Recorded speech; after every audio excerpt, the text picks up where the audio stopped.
Atlanta Business Chronicles Biz. Sponsored by Georgia Power.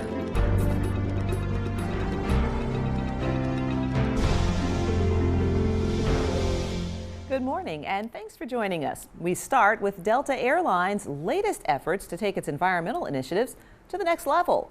Delta says it's entered a long-term offset agreement to purchase 10 million gallons of advanced renewable biofuels every year. Its source, a company called Gevo. It makes sustainable aviation fuel from corn. Now, over the course of 7 years, Gevo will sell the fuel to Delta at a fixed price, which is yet to be determined. The first delivery will take place by 2023. The biofuel is said to reduce emissions by 75% compared to conventional jet fuel. Well, Delta has said it wants to cut its carbon footprint in half by 2050. Hundreds of apartments and a hotel could soon be headed to a burgeoning healthcare hub in Brookhaven, right along Interstate 85. Related Group hopes to develop more than 6 acres of housing, hospitality, office, and retail space. The project would go up on Briarcliff Road, not far from where Children's Healthcare of Atlanta and Emory University are expanding at North Druid Hills Road and I-85. The project would include nearly 400 apartments and a 140-room hotel. Related Group does not own the site yet. It's seeking annexation into the city. One of the largest apartment projects on the Atlanta Beltline's East Side Trail has a new owner. The Connor Group paid $110 million for The Edge. If you break down the price per unit, the company shelled out $315,000 per apartment. That makes it the city's most expensive apartment sale this year. Edge features some of the highest rents in the city. Studios start at $1,400 a month. One of the nation's largest wire manufacturers was reportedly hit by a ransom attack. Earlier this month, hackers reportedly stole information from Southwire and demanded $6 million in Bitcoin.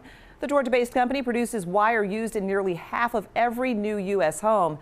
Maze Ransomware reportedly claims responsibility for the attack. Southwire says it handled the threat and operations were back to normal within days. It has not confirmed the attack was ransomware or whether it paid the money.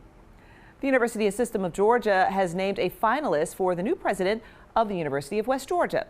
He's Brendan Kelly, the current chancellor of the University of South Carolina Upstate in Spartanburg. Kelly would replace interim president Michael Crafton, who announced his resignation last month. There have been protests at the University of West Georgia over possible faculty layoffs tied to budget cuts.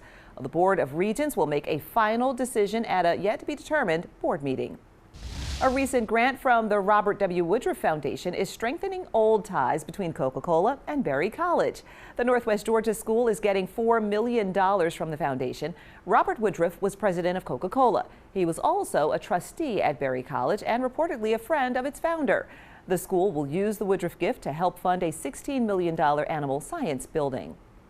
For the first time since moving into Mercedes-Benz Stadium, the Atlanta Falcons are changing season ticket prices. The average ticket price for the 2020 season will rise 1.2%. Seats in the lower and mezzanine levels will go up by about 4% next year, while the price of upper-level seats could go down by as much as 15%.